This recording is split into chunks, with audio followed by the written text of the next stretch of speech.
In a quiet village surrounded by fields and distant mountains, there lived a young man named Hassan.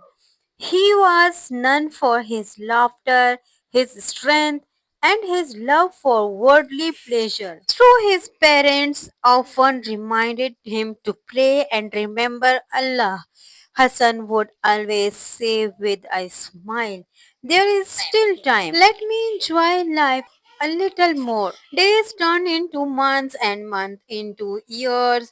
Hassan became successful in his trade and gained respect among people. But deep inside his heart felt empty, an emptiness he could not explain. One night, after a long day of business, Hassan sat by his window. The moon was bright and a soft wind whispered through the trees. Suddenly, he heard the Adnan call to pray echoing from the distance mosque. The voice was calm and pure for a moment. It touched something deep within him, but he quickly shook his head and whispered, "I will pray tomorrow." Tomorrow came, then another, but Hassan never prayed. Years passed, his hair turned grey, and his friend began to leave this world one by one.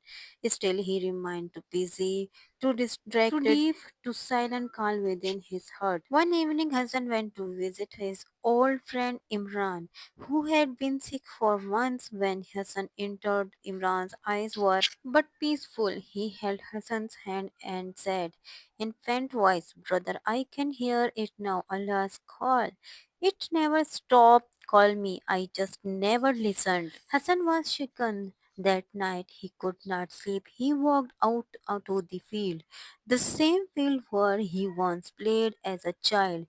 The stars above were countless, and the world around him was silent except for the beating of his heart.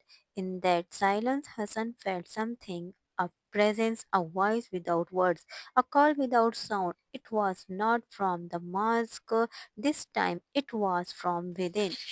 It was Allah's silent call. Tears rolled down. He fell to the ground in sujood, frustration, and cried, "Ya Allah, I hear you. Now forgive me. I was deaf, but now my heart listens." From that night onward, Hassan's life changed completely. He began to pray, to help others, to live with peace. People said he was not the same man anymore, but Hassan smiled and said, "No, I am finally I was meant to be," because he had answered a silent call, the call that had always been there waiting.